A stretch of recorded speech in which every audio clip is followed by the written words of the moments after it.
Welcome to the Marvel vs. DC Comics Show, hosted by yours truly, Mike Spider Slayer. Welcome back to Comic Book Corner 2.0. If you love daily comic book content and you've been watching my channel for a while and you haven't hit that subscribe button yet, guys, what are you waiting for? Go ahead and hit it.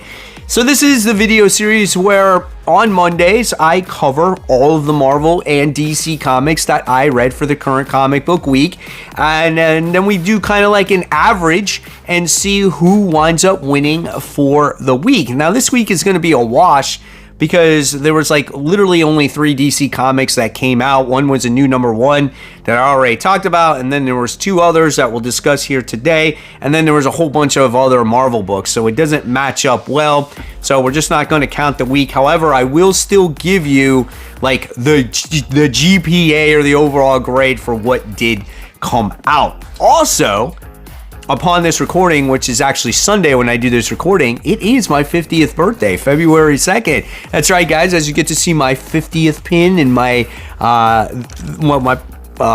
family got me. This is 50th like necklace thing. They're like, yeah, you got to wear it all day. So I'm wearing it all day today. So yes, it's great to be alive, 50 years old. And I want to thank all of you too who have taken the time to watch this channel and support me over the long years that I've been doing this. So with all that other chitter chatter out of the way, guys, let's go ahead and let's get started. Sidekick, this is issue 3. It's a 32-page comic for the price of $4. This book is written by Alyssa Wong, and the art is done by Vincio Karate. The artwork is really good. I love the coloring in here as well. I do like the color purple, so like Psylocke's whole aura around her is like this pink / purple type of coloring, and so it really stands out to me. The action sequences in this comic are really a lot of fun too. The book opens up with Psylocke trying to search for John Craycrow, as he had a severed arm that was, on this door, and she comes across him, which was really cool. And then we wind up finding out the who the main enemy is in this book. And kind of the history behind him. And, at first we thought it was Shinobi Shaw, but we found out it was a friend of Shinobi Shaw's, and he has this ability of keeping creatures in this dead stasis form or whatnot, and he wants to meet up with Psylocke, like he's infatuated with her, and we got this whole kid trafficking thing going on in there. So yeah, I mean, listen, is it the best comic book I have ever read? No, but it is one of the better solo titles that I have enjoyed, and at the end of the day, I'm gonna give this one a C+.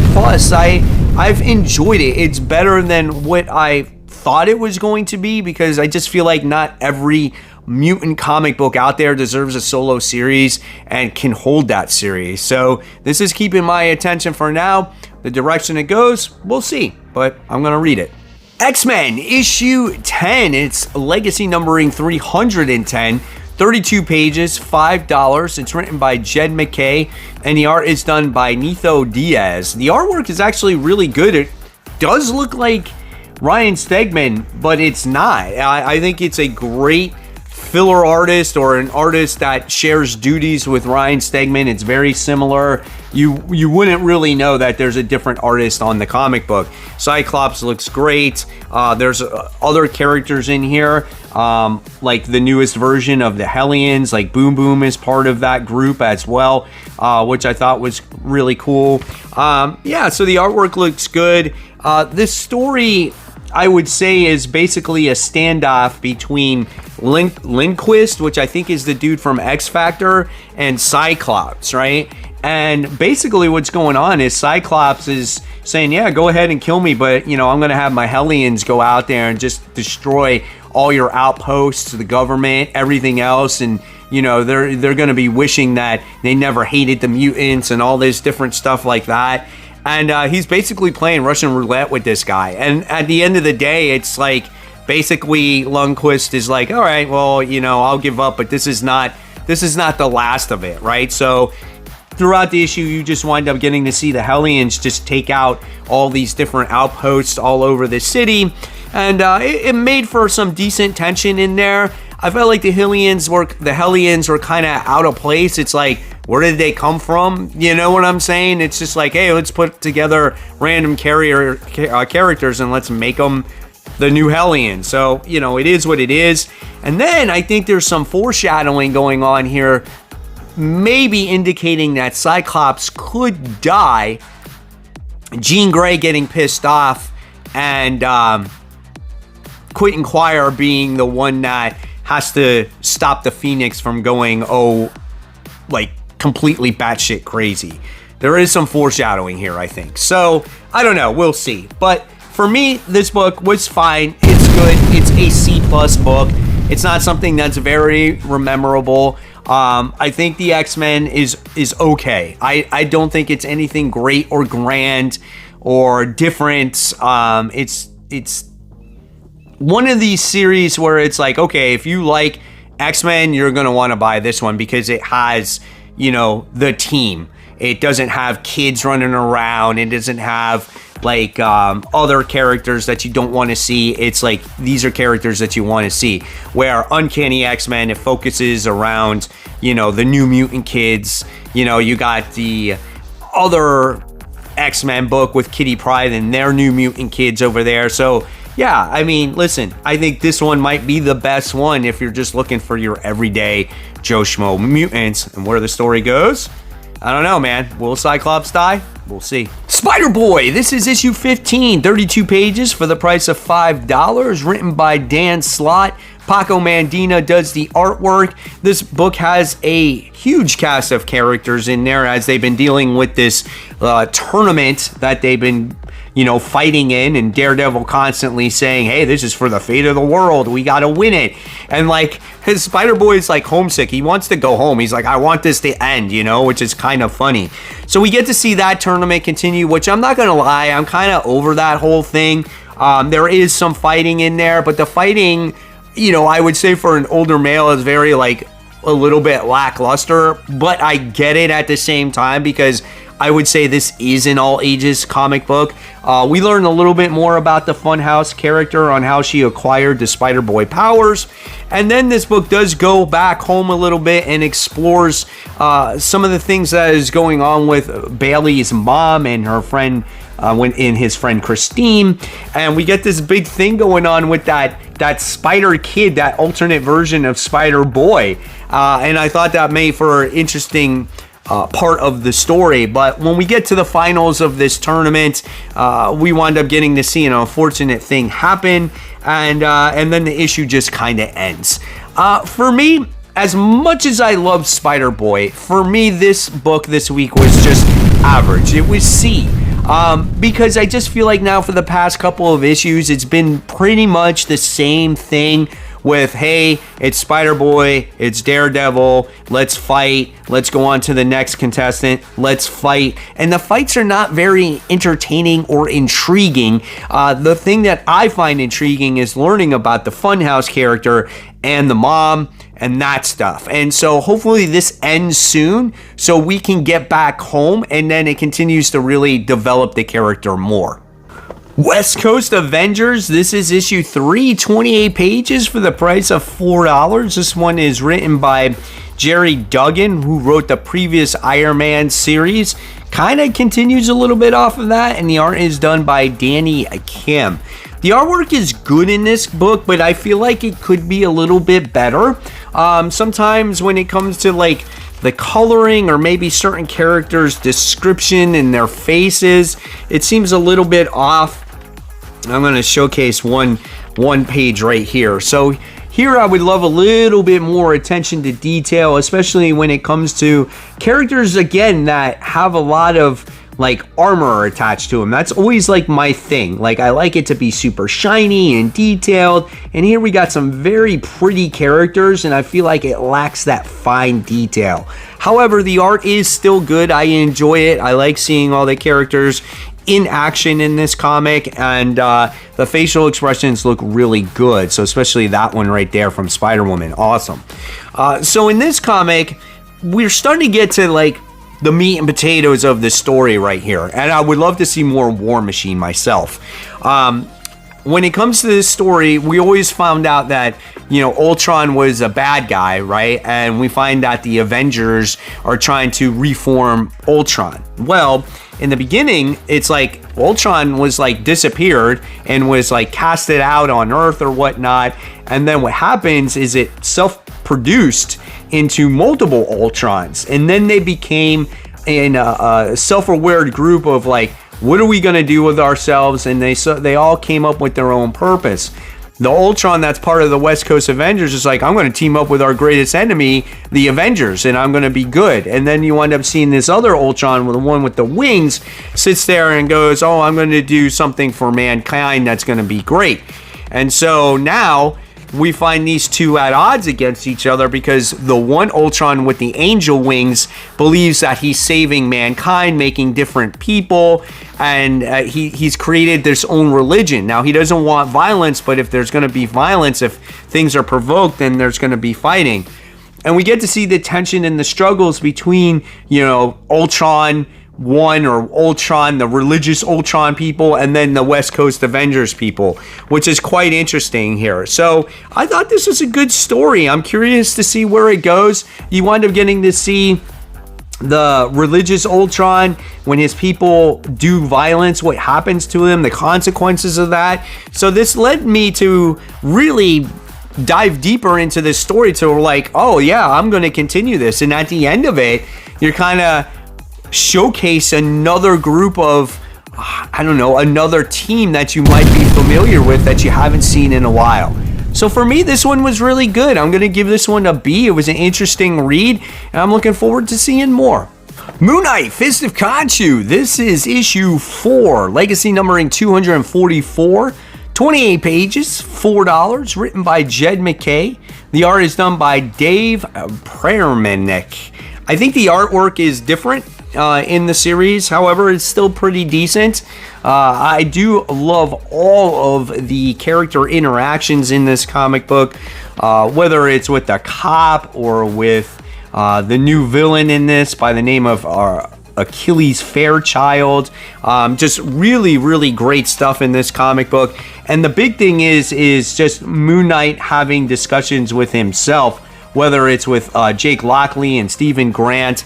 Just really great, just kind of contemplating amongst himself of like, what should he do next when it comes to fighting this Achilles Fairchild, who basically wound up hiring someone to kill the Midnight Mission, and should he stay on his own, or should he continue to work with others? And then he comes across a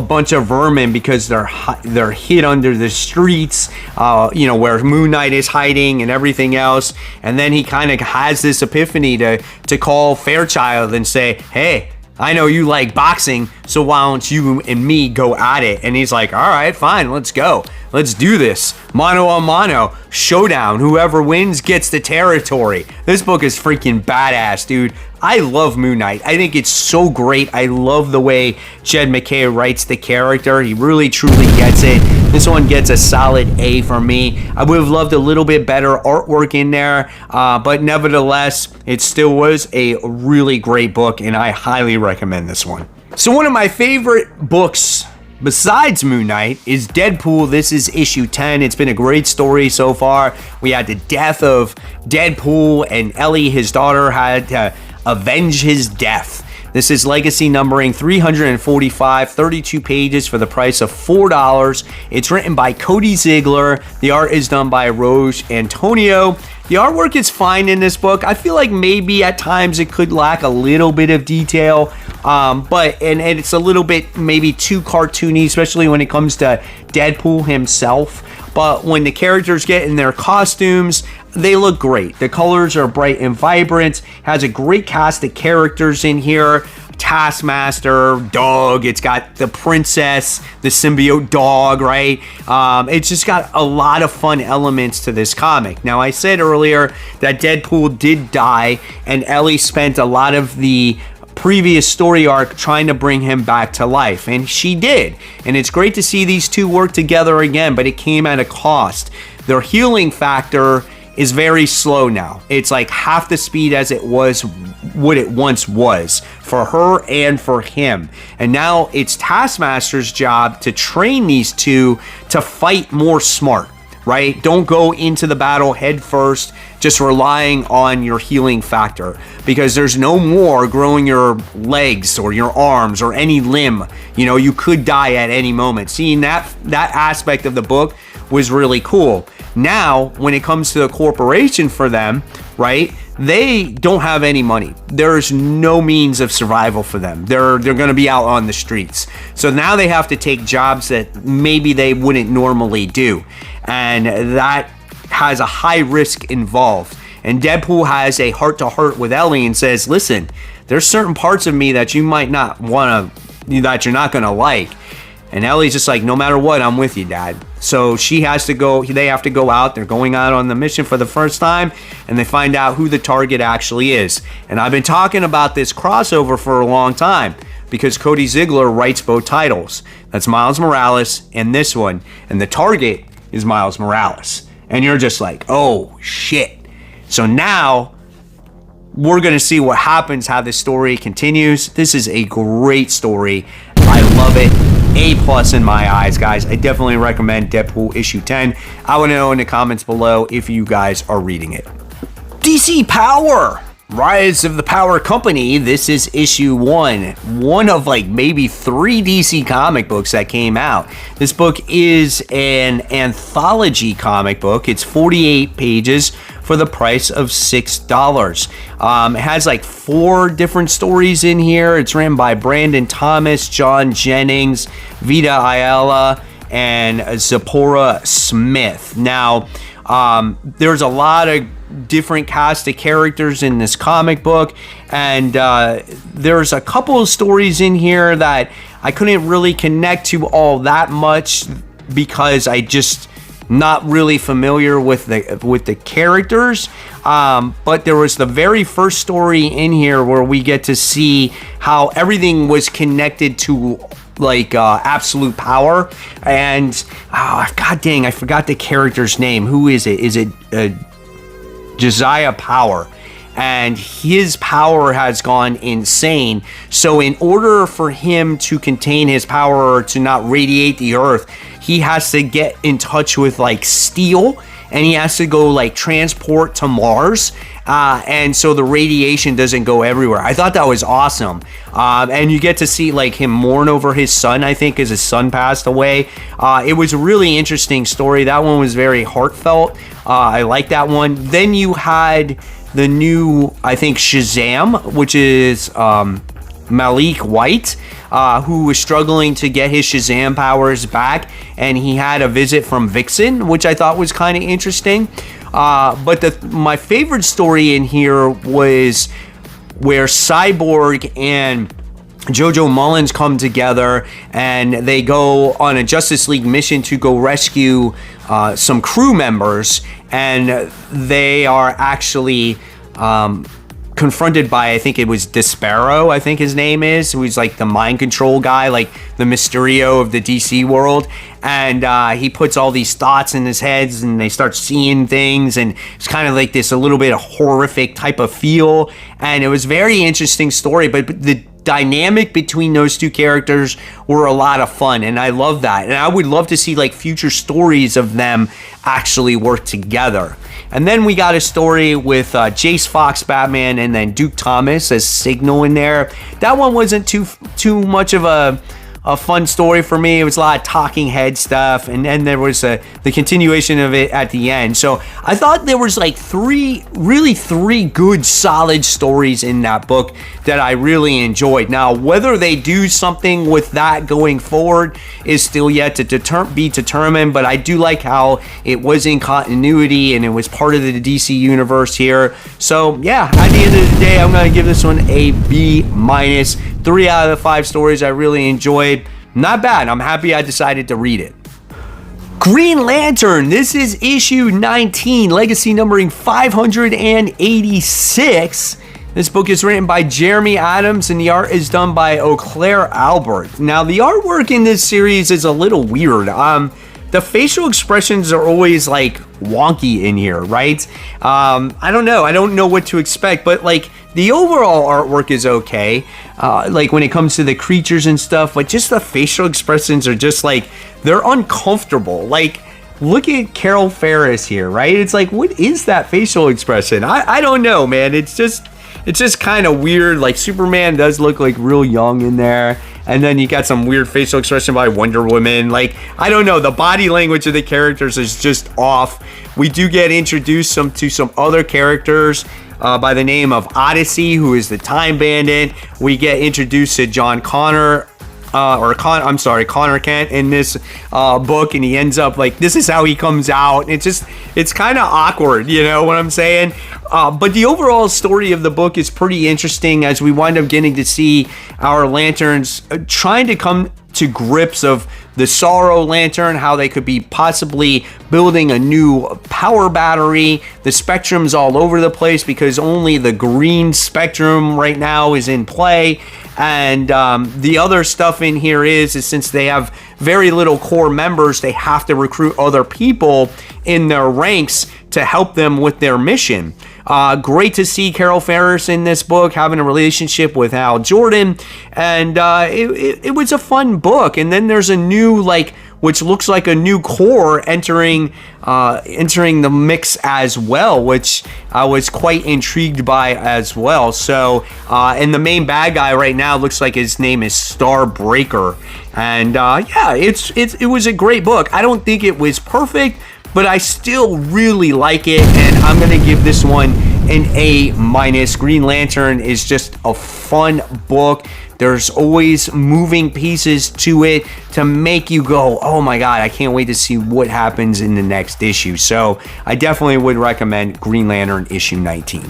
All right, guys, so now it's time to grade these companies, and it's not going to count, like I said, because there were 6 Marvel books and only 2 DC comics, but it's going to be fun to see what the average is here. So, Psylocke issue 3 wound up getting a C+. X-Men issue 10 wound up getting a C+. Spider-Boy issue 15 got a C. West Coast Avengers got a B. Moon Knight got an A. Deadpool got an A+, which comes to a GPA of 2.8. And then DC Comics only had the 2 books, which Green Lantern got an A.